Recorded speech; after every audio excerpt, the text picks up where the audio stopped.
Kedengaranlah kepada Yitro, imam di Midian, mertua Musa, segala yang dilakukan Allah kepada Musa dan kepada Israel, umatnya, yakni bahwa Tuhan telah membawa orang Israel keluar dari Mesir. Lalu Yitro, mertua Musa, membawa serta Zipora, istri Musa, yang dahulu disuruh Musa pulang, dan kedua anak laki-laki Zipora, yang seorang bernama Gersom, sebab kata Musa, "Aku telah menjadi seorang pendatang di negeri asing." dan yang seorang lagi bernama Eliezer, sebab katanya, "Allah Bapakku adalah penolongku dan telah menyelamatkan aku dari pedang Firaun." Ketika Yitro, mertua Musa, beserta anak-anak dan istri Musa sampai kepadanya di padang gurun, tempat ia berkemah dekat gunung Allah, disuruhnyalah mengatakan kepada Musa, "Aku mertuamu Yitro, datang kepadamu, membawa istrimu beserta kedua anaknya." Lalu keluarlah Musa menyongsong mertuanya itu. Sujudlah ia kepadanya dan menciumnya. Mereka menanyakan keselamatan masing-masing, lalu masuk ke dalam kemah. Sesudah itu, Musa menceritakan kepada mertuanya segala yang dilakukan Tuhan kepada Firaun dan kepada orang Mesir, karena Israel dan segala kesusahan yang mereka alami di jalan, dan bagaimana Tuhan menyelamatkan mereka.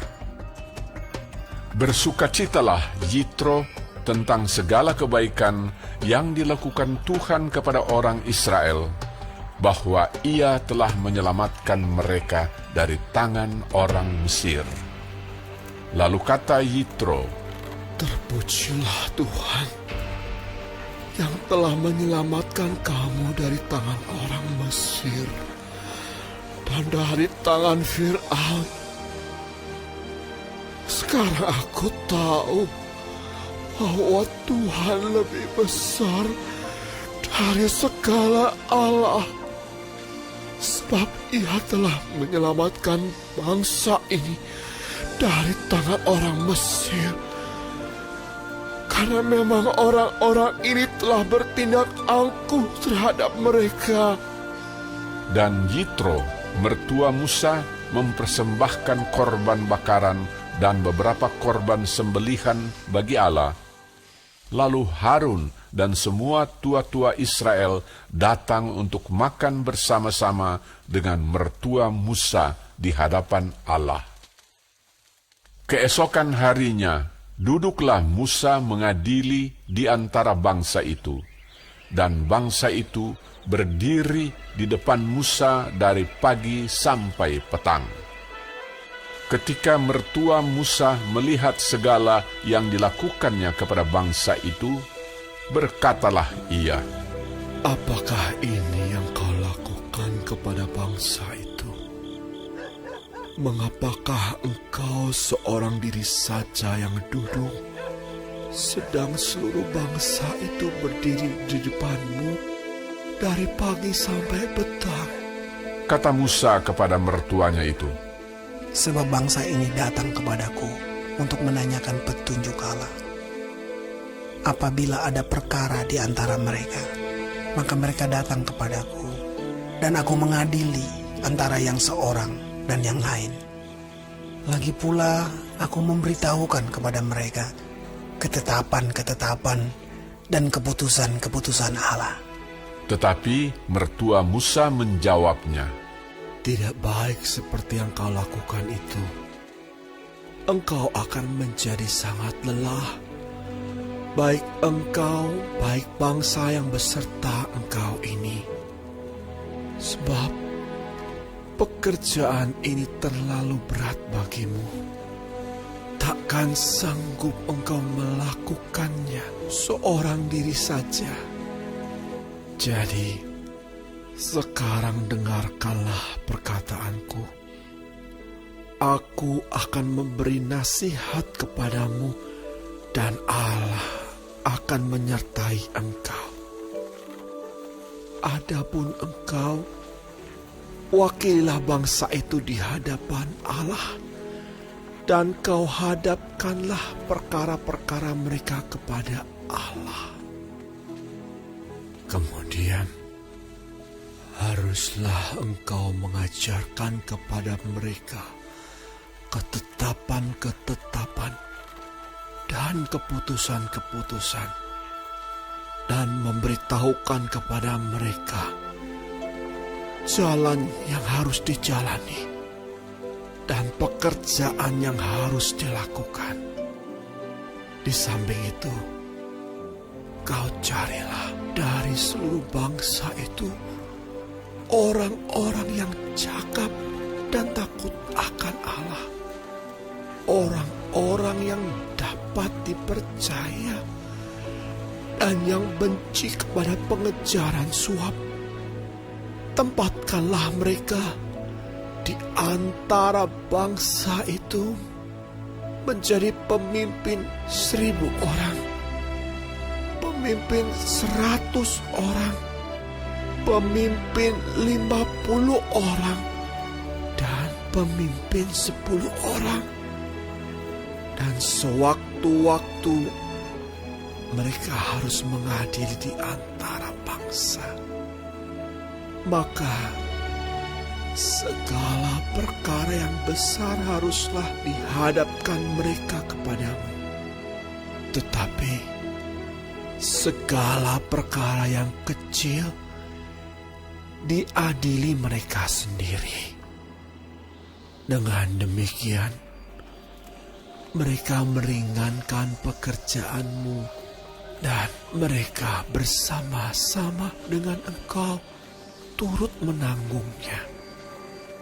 Jika engkau berbuat demikian, dan Allah memerintahkan hal itu kepadamu, maka engkau akan sanggup menahannya, dan seluruh bangsa ini akan pulang dengan puas senang ke tempatnya. Musa mendengarkan perkataan mertuanya itu, dan dilakukannya segala yang dikatakannya. Dari seluruh orang Israel, Musa memilih orang-orang cakap dan mengangkat mereka menjadi kepala atas bangsa itu, menjadi pemimpin 1.000 orang, pemimpin 100 orang, pemimpin 50 orang, dan pemimpin 10 orang. Mereka ini mengadili di antara bangsa itu sewaktu-waktu. Perkara-perkara yang sukar dihadapkan mereka kepada Musa, tetapi perkara-perkara yang kecil diadili mereka sendiri. Kemudian Musa membiarkan mertuanya itu pergi, dan ia pulang ke negerinya.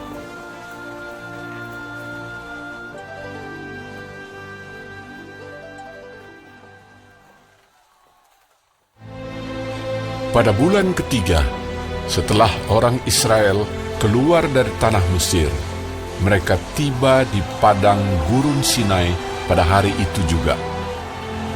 Setelah mereka berangkat dari Rafidim, tibalah mereka di padang gurun Sinai, lalu mereka berkemah di padang gurun. Orang Israel berkemah di sana di depan gunung itu. Lalu naiklah Musa menghadap Allah, dan Tuhan berseru dari gunung itu kepadanya. Beginilah kau katakan kepada keturunan Yakub, dan kau beritakan kepada orang Israel. Kamu sendiri telah melihat apa yang kulakukan kepada orang Mesir, dan bagaimana aku telah mendukung kamu di atas sayap Raja Wali, dan membawa kamu kepadaku. Jadi sekarang, jika kamu sungguh-sungguh mendengarkan firman-Ku dan berpegang pada perjanjian-Ku, maka kamu akan menjadi harta kesayangan-Ku sendiri dari antara segala bangsa, sebab Akulah yang empunya seluruh bumi. akan menjadi bagiku kerajaan imam dan bangsa yang kudus. Inilah semuanya firman yang harus kau katakan kepada orang Israel. Lalu datanglah Musa dan memanggil para tua-tua bangsa itu dan membawa ke depan mereka segala firman yang diperintahkan Tuhan kepadanya. Seluruh bangsa itu menjawab bersama-sama, "Segala yang difirmankan Tuhan akan kami lakukan." Lalu Musa pun menyampaikan jawab bangsa itu kepada Tuhan.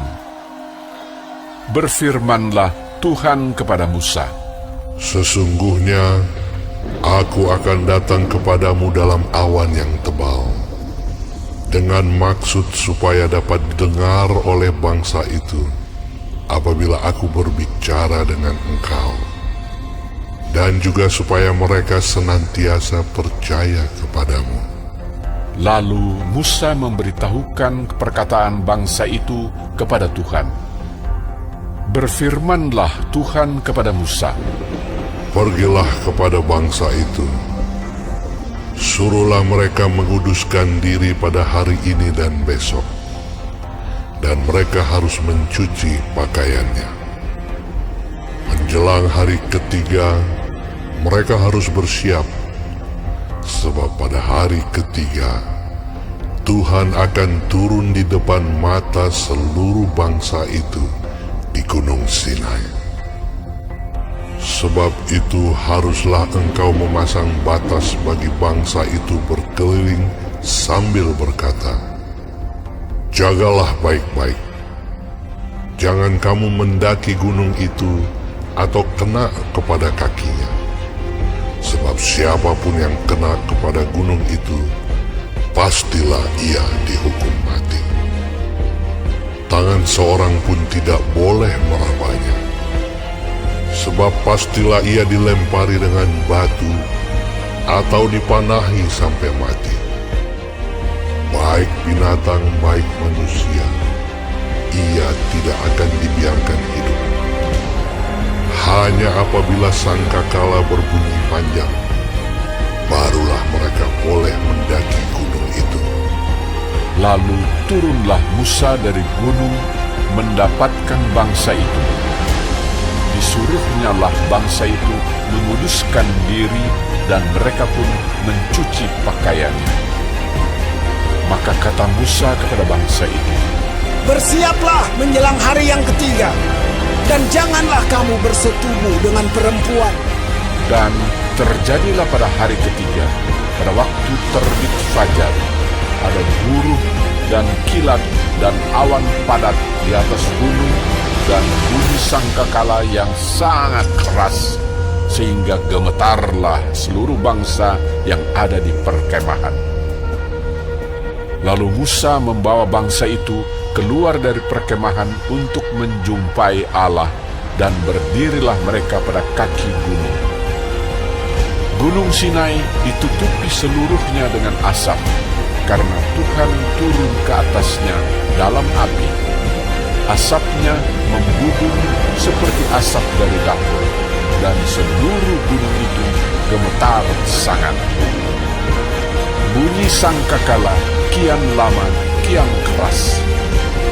Berbicaralah Musa, lalu Allah menjawabnya dalam guruh.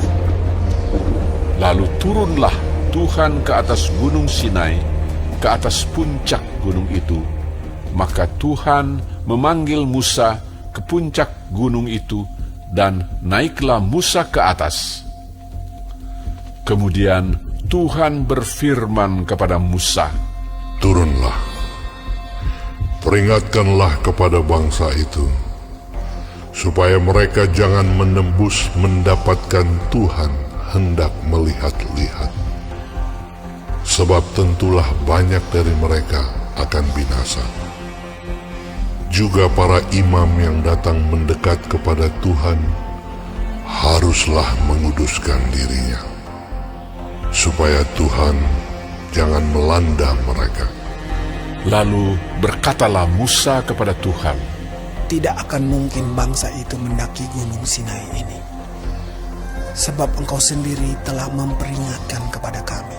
Demikian, pasanglah batas sekeliling gunung itu, dan nyatakanlah itu kudus. Lalu Tuhan berfirman kepadanya, Pergilah, turunlah, kemudian naiklah pula, engkau beserta Harun. Tetapi para imam dan rakyat tidak boleh menembus untuk mendaki menghadap Tuhan, supaya mereka jangan dilandanya. Lalu turunlah Musa mendapatkan bangsa itu dan menyatakan hal itu kepada mereka. Lalu Allah mengucapkan segala firman ini, Akulah Tuhan Allahmu, yang membawa engkau keluar dari tanah Mesir, dari tempat perbudakan. Jangan ada padamu Allah lain di hadapanku. Jangan membuat bagimu patung yang menyerupai apapun yang ada di langit di atas, atau yang ada di bumi di bawah, atau yang ada di dalam air di bawah bumi.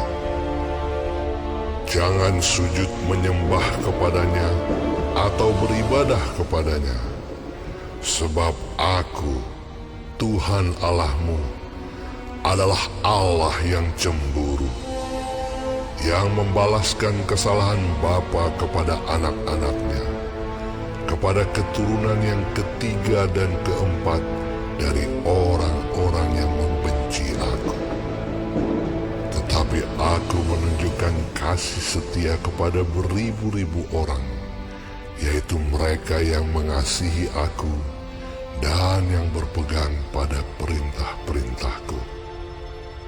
Jangan menyebut nama Tuhan Allahmu dengan sembarangan, sebab Tuhan akan memandang bersalah orang yang menyebut namanya dengan sembarangan.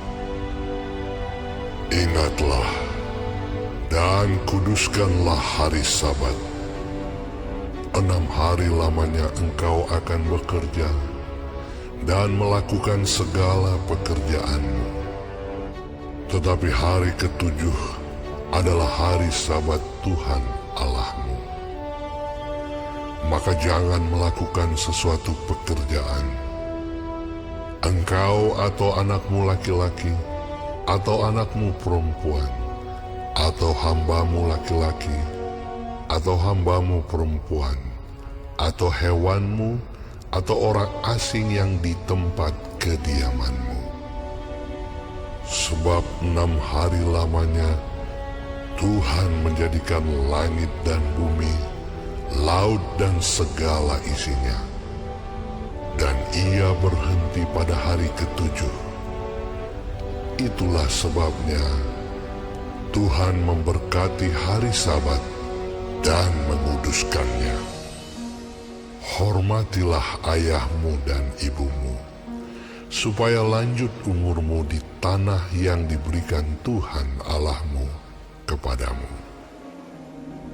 Jangan membunuh, jangan berzina, jangan mencuri, jangan mengucapkan saksi dusta tentang sesamamu, jangan mengingini rumah sesamamu, jangan mengingini istrinya, atau hambanya laki-laki, atau hambanya perempuan, atau lembunya, atau keledainya, atau apapun yang dipunyai sesamamu.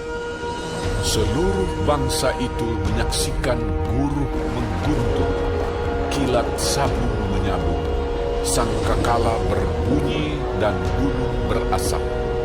Maka bangsa itu takut dan gemetar, dan mereka berdiri jauh-jauh. Mereka berkata kepada Musa, Engkaulah berbicara dengan kami, maka kami akan mendengarkan. Tetapi janganlah Allah berbicara dengan kami, nanti kami mati. Tetapi Musa berkata kepada bangsa itu, Janganlah takut, sebab Allah telah datang dengan maksud untuk mencoba kamu, dan dengan maksud supaya takut akan Dia ada padamu, agar kamu jangan berbuat dosa. Adapun bangsa itu berdiri jauh-jauh, tetapi Musa pergi mendekati embun yang kelam di mana Allah ada. Lalu berfirmanlah Tuhan kepada Musa, Beginilah kau katakan kepada orang Israel, kamu sendiri telah menyaksikan bahwa aku berbicara dengan kamu dari langit. Janganlah kamu membuat di sampingku Allah perak, juga Allah emas janganlah kamu buat bagimu. Kau buatlah bagiku mezbah dari tanah, dan persembahkanlah di atasnya korban bakaranmu dan korban keselamatanmu, kambing dombamu dan lembu sapimu. Pada setiap tempat yang kutentukan menjadi tempat peringatan bagi namaku, aku akan datang kepadamu dan memberkati engkau. Tetapi jika engkau membuat bagiku mezbah dari batu, maka jangan engkau mendirikannya dari batu pahat. Sebab apabila engkau mengerjakannya dengan beliung, maka engkau melanggar kekudusannya. Juga jangan engkau naik tangga ke atas ke mezbahku, supaya auratmu jangan kelihatan di atasnya.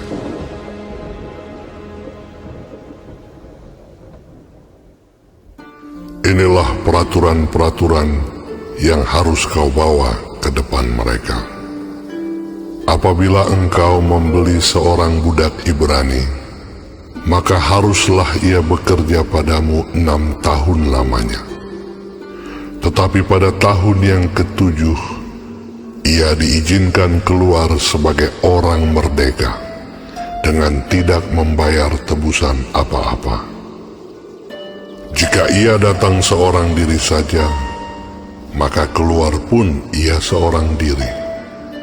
Jika ia mempunyai istri, maka istrinya itu diizinkan keluar bersama-sama dengan dia. Jika tuannya memberikan kepadanya seorang istri dan perempuan itu melahirkan anak-anak lelaki atau perempuan, maka perempuan itu dengan anak-anaknya tetap menjadi kepunyaan tuannya, dan budak laki-laki itu harus keluar seorang diri. Tetapi jika budak itu dengan sungguh-sungguh berkata, Aku cinta kepada tuanku, kepada istriku, dan kepada anak-anakku, aku tidak mau keluar sebagai orang merdeka, maka haruslah tuannya itu membawanya menghadap Allah, lalu membawanya ke pintu atau ke tiang pintu, dan tuannya itu menusuk telinganya dengan penusuk, dan budak itu bekerja pada tuannya untuk seumur hidup. Apabila ada seorang menjual anaknya yang perempuan sebagai budak, maka perempuan itu tidak boleh keluar seperti cara budak-budak lelaki keluar.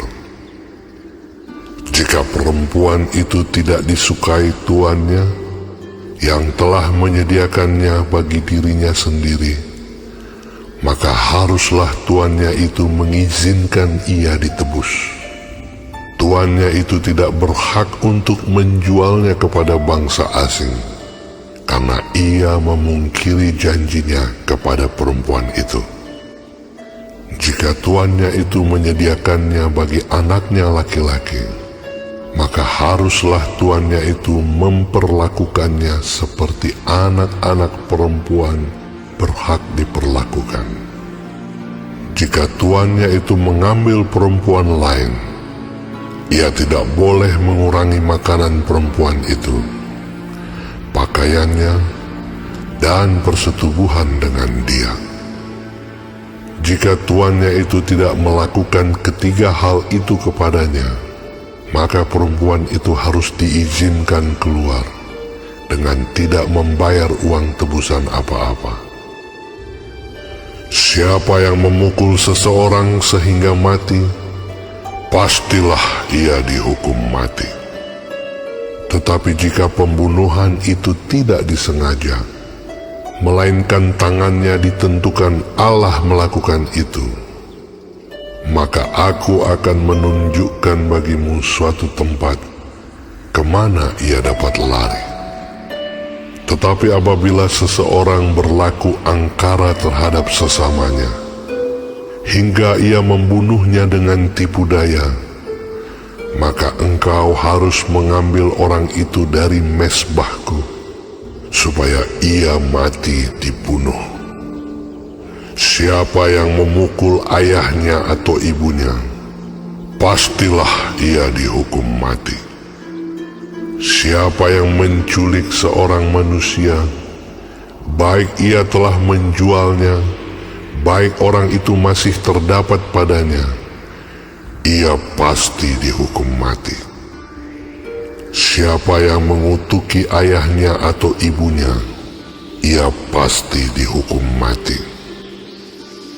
Apabila ada orang bertengkar, dan yang seorang memukul yang lain dengan batu atau dengan tinjunya, sehingga yang lain itu memang tidak mati, tetapi terpaksa berbaring di tempat tidur, maka orang yang memukul itu bebas dari hukuman, jika yang lain itu dapat bangkit lagi dan dapat berjalan di luar dengan memakai tongkat. Hanya ia harus membayar kerugian orang yang lain itu, karena terpaksa menganggur dan menanggung pengobatannya sampai sembuh. Apabila seseorang memukul budaknya laki-laki atau perempuan dengan tongkat, sehingga mati karena pukulan itu, pastilah budak itu dibalaskan. Hanya jika budak itu masih hidup sehari dua, maka janganlah dituntut belanya, sebab budak itu adalah miliknya sendiri. Apabila ada orang berkelahi, dan seorang dari mereka tertumbuk kepada seorang perempuan yang sedang mengandung, sehingga keguguran kandungan, tetapi tidak mendapat kecelakaan yang membawa maut, maka pastilah ia didenda sebanyak yang dikenakan oleh suami perempuan itu kepadanya, dan ia harus membayarnya menurut putusan hakim. Tetapi jika perempuan itu mendapat kecelakaan yang membawa maut, maka engkau harus memberikan nyawa ganti nyawa, mata ganti mata, gigi ganti gigi, tangan ganti tangan, kaki ganti kaki, lecur ganti lecur, luka ganti luka, bengkak ganti bengkak. Apabila seseorang memukul mata budaknya laki-laki atau mata budaknya perempuan dan merusakkannya, maka ia harus melepaskan budak itu sebagai orang merdeka pengganti kerusakan matanya itu. Dan jika ia menumbuk sampai tanggal gigi budaknya laki-laki atau gigi budaknya perempuan, maka ia harus melepaskan budak itu sebagai orang merdeka pengganti kehilangan giginya itu. Apabila seekor lembu menanduk seorang laki-laki atau perempuan sehingga mati, maka pastilah lembu itu dilempari mati dengan batu, dan dagingnya tidak boleh dimakan, tetapi pemilik lembu itu bebas dari hukuman. Tetapi jika lembu itu sejak dahulu telah sering menanduk dan pemiliknya telah diperingatkan, tetapi tidak mau menjaganya, kemudian lembu itu menanduk mati seorang laki-laki atau perempuan, maka lembu itu harus dilempari mati dengan batu, tetapi pemiliknya pun harus dihukum mati. Jika dibebankan kepadanya uang pendamaian, maka haruslah dibayarnya segala yang dibebankan kepadanya itu sebagai tebusan nyawanya. Kalau ditanduknya seorang anak laki-laki atau perempuan, maka pemiliknya harus diperlakukan menurut peraturan itu juga. Tetapi jika lembu itu menanduk seorang budak laki-laki atau perempuan, maka pemiliknya harus membayar 30 sikal perak kepada tuan budak itu, dan lembu itu harus dilempari mati dengan batu.